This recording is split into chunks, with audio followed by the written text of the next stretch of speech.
Assalamualaikum warahmatullahi wabarakatuh. Selamat pagi. Sebelum kita memulai pembelajaran hari ini, alangkah baiknya kita membaca basmalah terlebih dahulu. Bismillahirrahmanirrahim. Materi yang akan kita bahas pada hari ini yaitu tentang mengenal macam-macam air untuk bersuci. Jadi, dalam Islam, bersuci atau taharah adalah syarat penting dalam ibadah, terutama untuk sholat, membaca Al-Quran, dan ibadah lainnya. Bersuci bisa dilakukan dengan air atau tayamum jika tidak ada air. Air yang digunakan harus suci dan mensucikan.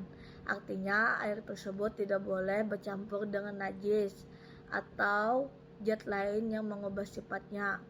Allah Subhanahu wa Ta'ala berfirman dalam Al-Quran, "Dan kami turunkan dari langit air yang bersih agar dengannya kami mensucikan kalian." Quran Surah Al-Quran ayat 48. Selanjutnya, macam-macam air dalam fikih Islam. Air dalam Islam dikategorikan menjadi 5 jenis utama. Yang pertama, air mutlak. Yang kedua, air mustamal. Yang ketiga, air mutakhir. Yang keempat, air najis. Yang kelima, air musyammas. Setiap jenis air memiliki hukum yang berbeda dalam penggunaan untuk bersuci. Jadi, saya akan menjelaskan satu persatu tentang air untuk bersuci. Jadi, yang pertama ada air mutlak. Air mutlak adalah air yang masih dalam bentuk aslinya, tidak tercampur zat lain yang mengubah sifatnya seperti warna, bau, dan rasa.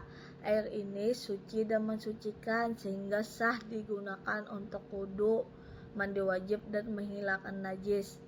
Contoh air mutlak: air hujan, air sumur, air sungai, air laut, air mata air, air embun, air salju yang mencair. Jika air mutlak terkena najis tetapi jumlahnya lebih dari 2 kulah atau lebih dari 270 liter dan tidak berubah sifatnya, maka tetap suci. Yang kedua, air mustamal.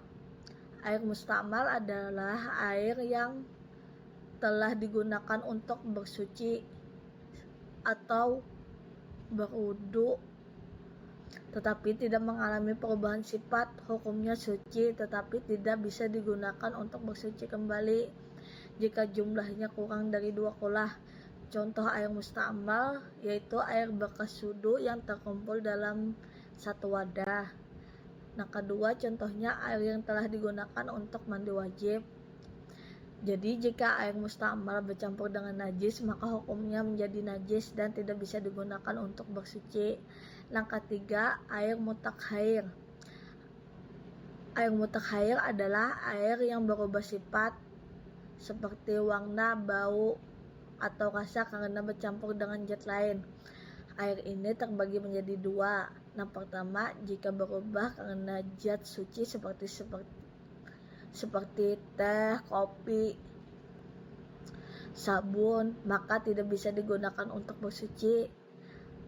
Yang kedua, jika berubah karena faktor alami seperti air yang berlumut atau terkena daun pohon, maka masih bisa digunakan untuk bersuci. Contoh air mutakhir yaitu air yang bercampur sabun dalam jumlah banyak.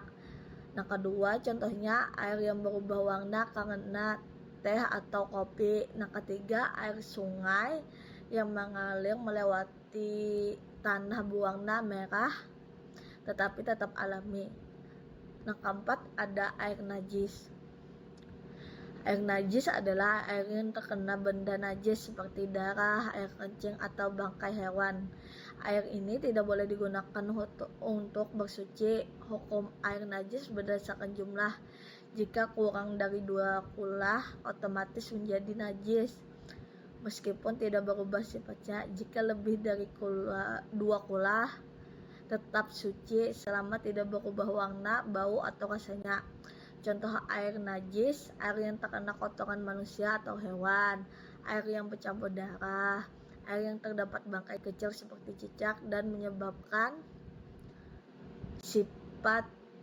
Jika air najis tidak bisa digunakan, maka wajib mencari air lain atau melakukan tayamum. Yang kelima yaitu air musambas adalah air yang dipanaskan oleh matahari dalam wadah logam tertentu yang bisa berkarat seperti tembaga. Nah, jadi hukumnya air musambas ini tetap suci dan boleh digunakan untuk bersuci. Makruh digunakan karena khawatir mengandung zat berbahaya bagi kesehatan. Contoh air musambas yaitu air yang dipanaskan matahari dalam wadah besi bakarat, air yang berada di dalam drum logam dan terkena sinar matahari langsung. Namun jika air dipanaskan dalam wadah non logam seperti plastik atau tanah liat, hukumnya tetap suci dan tidak makruh. Selanjutnya di sini hukum penggunaan air dalam bersuci. Yang pertama air mutlak.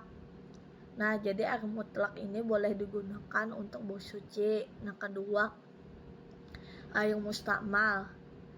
Nah, air ini tidak bisa digunakan jika jumlahnya sedikit. Yang ketiga air mutakhair. Tidak bisa digunakan jika berubah karena zat suci. Yang keempat air najis, haram digunakan untuk bersuci. Yang kelima air musambas, boleh digunakan tetapi makruh jika tidak ada air. Islam memberikan keringanan dengan tayamum, yaitu bersuci menggunakan debu atau tanah yang bersih. Nah, ibu ada tugas untuk kalian. Ibu minta siswa atau siswi bikin 5 pertanyaan dan 5 jawaban tentang materi mengenal macam-macam air untuk bersuci. Dikumpul di pertemuan berikutnya. Jadi kesimpulan hari ini adalah air yang paling utama untuk bersuci adalah air mutlak karena suci dan mensucikan. Air mustakmal tidak bisa digunakan kembali untuk bersuci dalam jumlah sedikit. Air yang berubah sifatnya karena zat lain tidak bisa digunakan untuk bersuci. Air najis harus dihindari dan tidak boleh digunakan untuk bersuci. Jika tidak ada air, bisa digantikan dengan tayamum sebagai bentuk keringanan dalam Islam. Semoga kalian dengan memahami macam-macam air ini, kita bisa lebih berhati-hati dalam menjaga kesucian dan sahnya ibadah. Terima kasih atas perhatian dan partisipasi kalian dalam proses pembelajaran hari ini. Semoga kalian dapat memahami materi yang telah disampaikan. Mohon maaf jika penjelasan ibu kurang jelas atau ada salah kata dalam ucapan penjelasan hari ini. Wassalamualaikum warahmatullahi wabarakatuh.